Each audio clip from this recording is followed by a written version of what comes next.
Välkomna till den här mini-webbkursen i ideell marknadsföring som genomförs inom ramen av Erasmus Plus-projekt, Non-Profit All-Inclusive och medfinansieras av Europeiska unionen. Jag heter Irina och jag är projektledare i det här projektet och jag är också grundare i föreningen Ideell marknadsföring i Sverige som är en av de 2 organisationer som implementerar projektet. Det här är tema 3. Att nå ut med sitt budskap. Och jag börjar med att nämna att det finns 2 olika förhållningssätt till kommunikation. Och 2 olika forskningsfält för att nämna. Det ena är marknadsföring och det andra är strategisk kommunikation. De är väldigt närliggande. Men det finns vissa skillnader och när det gäller strategisk kommunikation då står organisationen i centrum. När det gäller marknadsföring då är det målgruppen i centrum och målgruppens behov. En sak som är viktigt som just kommer från strategisk kommunikation som är viktig även för oss är nämligen att kommunikationen handlar om meningsskapande och när vi vill, jag brukar säga vi ska inte nå ut, vi ska nå rätt och vi ska bli förstådda. Det är det som vi ska syfta till med vår marknadskommunikation för att säga, eller vi kan förkorta kommunikation men jag kommer prata främst om marknadsföringsperspektivet just under den här mini-webbkursen. Så kommunikationen är meningsskapande och det betyder att när vi förmedlar någonting, när vi marknadsför någonting, när vi sänder ut ett budskap, det kommer alltid filtreras genom mottagarens språk. Det kommer tolkas utifrån deras åsikter, värderingar, världsbild, bakgrund och annat. Och om mottagaren är en organisation kommer det tas emot även och filtreras genom organisationskulturen som råder där. Och i sin tur, så när vi kommunicerar ska vi egentligen sträva efter, vi ska inte bara försöka få våra övertygelser pressa på vår målgrupp utan istället vi ska försöka tillsammans skapa en delad verklighet och delad mening. Och det betyder att det som är viktigt från det här momentet är just att vi behöver lyssna på målgruppen. Vi kan inte bara bestämma för oss själva att vi vet bättre vad som är bra för målgruppen utan vi måste lyssna. Vi som en organisation och en rörelse måste hela tiden anpassa oss och vi ska också kommunicera om de förändringar och vi ska också fråga hur målgruppen förstod oss. Om det var det som efterfrågades. Så vi ska sträva efter dialog med målgruppen. Ömsesidig dialog. Även i den del som är marknadskommunikation. Och just på tal om det. Marknadsmixen som vi nämnde i första lektionen. Vi kan prata lite mer om just, eller som påminna om att kommunikation eller marknadskommunikation är en del av påverkansarbete som är en av P:na som ingår i marknadsmixen och det ska planeras och organiseras tillsammans med andra aspekter av marknadsföring så det ska inte vara utomstående. Och det är följande aspekter som ingår i marknadskommunikation och det är nämligen betald reklam, PR och påverkan som ibland ibland man tänker på det som en separat PR som handlar om publicitet i vissa branscher, exempelvis idrotten. Men det är också interaktiv marknadsföring och direkt marknadsföring.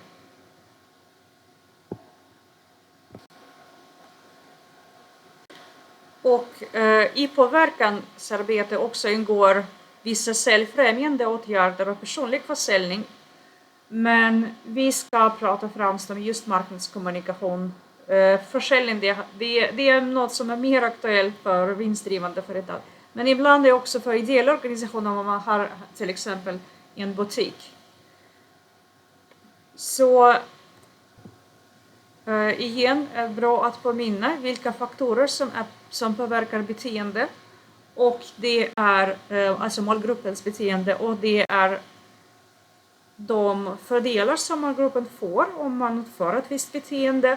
Sedan de kostnader som målgruppen betalar, och det kan vara både pengar, men det är också tid, energi, gamla vanor, beteendemönster och så vidare. Och det är också omgivningen som påverkar, och ibland det budskapet ska riktas främst till omgivningen och inte till målgruppen i fråga. Men även självsäkerhet och självförtroende, och det betyder att personen behöver tro eller behöver veta att det är värt att göra, ha motivation för att förändra sitt beteende och veta vilka möjligheter som finns. Om vi som en organisation och rörelse behöver visa vilka möjligheter som finns, vilken infrastruktur, ge instruktioner och så vidare, utbilda hur man utför ett visst beteende exempelvis, eller inte utför det om vi vill. Om beteendeförändring betyder att stå från någonting, exempelvis en skadlig vana. Och målgruppen behöver tro på sin förmåga och tro att de kan göra den förändringen. Så några viktiga saker att tänka på i allmänt när vi formulerar våra budskap som sedan ska marknadsföras och kommuniceras till våra målgrupper. Så utifrån de faktorer som påverkar målgruppens beteende kan vi använda följande angreppssätt. Exempelvis om vi som en organisation eller rörelse förändrat någonting i de erbjudanden som förändrat vårt erbjudande eller den lösningen som vi erbjuder målgruppen, då vi behöver så att den bättre bemöter målgruppens behov, då vi behöver informera om det. Och att det finns nu fördelar som är som passar bättre eller som bättre bemöter målgruppens behov. Sedan vi behöver också lyfta fram kanske nya fördelar som målgruppen inte känt till sedan tidigare. Vi behöver ibland även påverka åsikter och rikta oss om det finns fördomar, då vi behöver arrangera informationskampanjer för att motverka de fördomar som finns. Det kan vara till exempel kring ett nytt sätt att göra någonting. Exempelvis en ny behandlingsmetod. Säg att använda menskoppar istället för bindor vid mens. Och sedan vi kan också komma ihåg att det är också omgivningen, så vi behöver ibland rikta kommunikationsinsatser. Vi behöver nå omgivningen i första hand så att målgruppens villkor förändras och blir bättre. Tänk på våld i nära relationer. Det är snarare att vi som en organisation och rörelse kommer nå både potentiella offer eller befintliga offer, men även utövare, de vanliga utövare av våld i nära relationer eller potentiella utövare. Och en faktor som påverkar det är förtroende, så vi behöver stärka målgruppens förtroende genom utbildning, genom uppmuntran och stöd. Stöd när det gäller sin tro på sin förmåga, uppmuntran handlar om motivationen och utbildning handlar om möjlighet. Och nämner en gång till att behov kan vara uppenbara för målgruppen, och då pratar vi om etablerat och hållbar efterfrågan på någonting som vi erbjuder, men de kan vara latenta, och det betyder att efterfrågan är utvecklad än. Våra kommunikationsinsatser ska handla om att skapa medvetenhet och visa fördelar om behov är etablerade, om efterfrågan är utvecklad och behov är latenta än. Vi behöver, om däremot behov är uppenbara och det finns etablerad efterfrågan, då vi behöver erbjuda konkreta lösningar. Om även lösningar finns, men de kanske inte, de kan bli bättre, de kan effektiviseras, då så ni vidtar, som en organisation rörelse vidtar åtgärder för att effektivisera de lösningar och sedan berättar, informerar målgruppen om det. På vilket sätt den nya lösningen är bättre än den tidigare.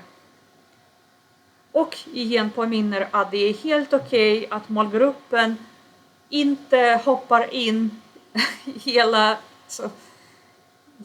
alla representanter av målgruppen på den lösningen, utan det finns alltid de som är innovatörer, som börjar, som är mer modiga att pröva något nytt, pröva den lösningen, och sedan det finns de som gör det senare. Och ibland vissa människor eller organisationer kommer bara acceptera er lösning bara när det har blivit en norm i samhället.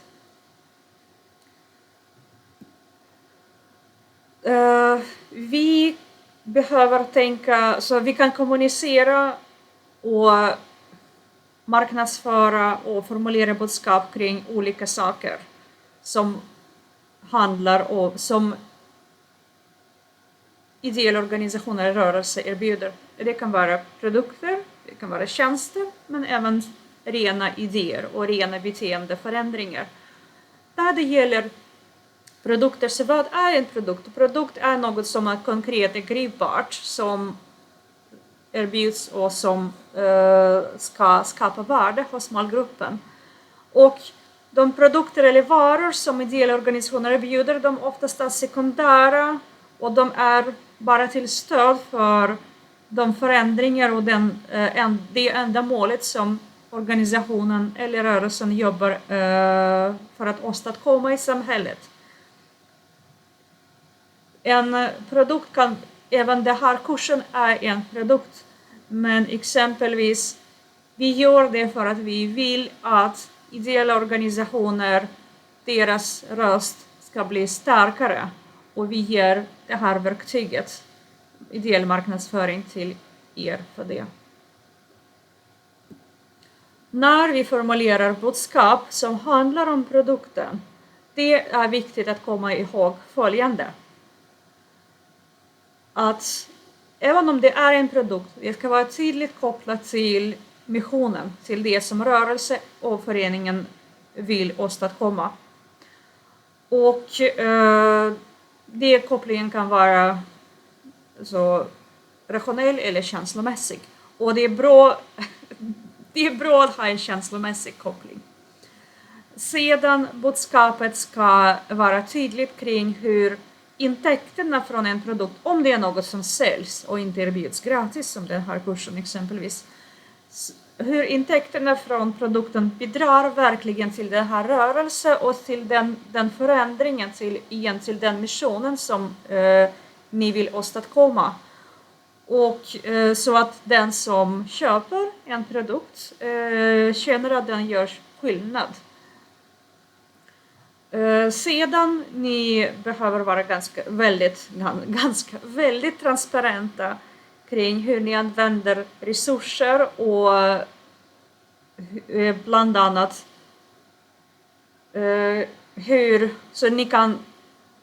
så vad som händer sedan, till exempel med de här produkterna, men även var den kommer ifrån, hur den skapas och så vidare. Ni kan använda bland annat storytelling och för att förstärka trovärdighet, och ni kan ge konkreta exempel. Ni kan få folk berätta om, alltså recensera en produkt eller berätta om sina rekommendationer. Och kom ihåg att långsiktigt engagemang är det viktigaste. Så igen, produkten är något som är sekundär. Det syftar till att skapa djupare relation med målgruppen. Så det ska finnas andra sätt utöver produkt att vara en del av en organisation eller rörelse, bidra till den förändringen som man vill skapa i samhället. Och man ska sikta på långsiktigt engagemang. Tjänster. Vad är tjänst då? Tjänst är vilka är kännetecken av tjänster i ideella organisationer egentligen överallt. Så i bred mening. Tjänster är immateriella och de är oskiljaktiga från utföraren. De försvinner när de utförs. Exempelvis om vi ser en frisörsalong då, så man köper en tjänst eller man använder en tjänst om det är en frisörsalong som drivs av en ideell förening inom ramen av program som exempelvis utbildar asylsökande. Och det är volontärer som bedriver. Men egentligen så när tjänsten utförs då försvinner den. Och sedan tjänsten varierar väldigt mycket beroende på när den utförs och vem som utför det. Om det är erfaren volontär som utför versus om det är någon som bara börjar och håller på att lära sig, då kommer det att skilja sig i kvalitet. Ofta ganska mycket. Och sedan tjänsten involverar även mottagaren. Det är väldigt svårt att klippa håret till någon utan att den personen är närvarande. När ni som en ideell organisation och rörelse vill synliggöra tjänster i er kommunikation, ni ska tänka på följande. Först är symbolik, så skapa några materiella tecken som symboliserar den här tjänsten, och exempelvis är en rörelse igen som kämpar, som samlar organisationer, forskare och så vidare som kämpar emot bröstcancer. Och det är rosa bandet som är en symbol för tillhörighet till den eller stöd till den rörelsen. Det här är ett exempel. Sedan utbildning, så informera era målgrupper via kommunikation. Hur ska tjänsterna användas på bästa sätt för att maximera deras värde? Eller hur ska man ta del av tjänster så att de blir så nyttiga som möjligt till målgruppen? Sedan kom ihåg att hela tiden justera tjänsterna till målgruppen, så enligt målgruppens aktuella föränderliga behov som kommer ständigt förändras, och informera om de ändringar. Informera era målgrupper på vilket sätt den ändringen i tjänsten som ni precis gjort är bättre än för målgruppen. Och sedan jobba med förväntningar. Nämligen sänk allt för höga förväntningar på tjänsten genom tydliga budskap. Exempelvis, ni är en ideell organisation som har en frisörsalong som drivs där de som vill bli framtida, de asylsökande som vill lära sig frisörsyrke kan komma och träna. Och man behöver även de som vill få, som de kan öva på att klippa. Så när ni erbjuder gratis klippning, informera era potentiella mottagare, så de personer som kanske vill komma och klippa sig gratis, att det är volontärer, att det är elever som kommer klippa. De kanske inte är så professionella, misstag är möjliga. Så sänk förväntningar. Och ibland behöver vi informera och kommunicera ett specifikt så rent beteende. I detta fall det finns ett bra schema att följa. Och det är också kopplat, som ni märker, till de faktorer som påverkar beteende. Så det handlar oftast om idéer och om om idéer, om vanor, om beteendeförändring som är kopplat till det. Vi kan tänka på sluta röka exempelvis. Så sluta göra någonting skadligt eller börja göra någonting nyttigt, exempelvis börja träna. Om ni är en förening som främjar aktiv hälsosam livsstil exempelvis. Så ni kan formulera budskapet enligt följande schema. Och när ni börjar med att ni säger om er målgrupp utför ett visst beteende eller tvärtom avstår från ett visst beteende, då uppstår följande fördelar för målgruppen. Ni behöver också informera om det finns vissa kostnader. Det kan vara pengar, men det kan vara också tid och energi. Och informera målgruppen och rekommendera på vilka sätt de kostnader kan minskas eller minimeras. Till exempel genom att kombinera vissa aktiviteter. Sedan faktor omgivning. Berätta till målgruppen, informera om att andra kan komma försöka att avråda från den här beteendeförändring. Och målgruppen i så fall kan svara på följande sätt. Så utbilda målgruppen hur man skyddar sig från omgivningens påverkan. Och sedan påminn att det finns även de som stödjer målgruppen. Till exempel följande personer eller följande organisationer eller communities och så vidare. Och uppmuntra, lyssna på dem. Och sedan ni kan nämna också om ni tänker på personen tvekan om de kan och inte tror på att de kan göra det, så inte tror på sin förmåga. Då ni kan berätta till målgruppen hur man förändrar sitt beteende på ett enklare sätt. Till exempel några enkla steg. Så på det sättet, när ni formulerar budskapet på det här sättet, då kan ni prata om något som inte innebär konkreta produkter eller tjänster. Och det här är ett schema som förmodligen majoriteten av er tillämpar ofta utan att få veta om det eller med vetskap om det. Det kallas message map och det är nämligen hur budskapet ska struktureras. Det är ett ganska intuitivt schema och den innehåller väldigt kort kärnbudskap. några nyckelpunkter som stödjer det. Sedan ytterligare stödpunkter och sedan eventuella exempel, fakta, rekommendationer och så vidare.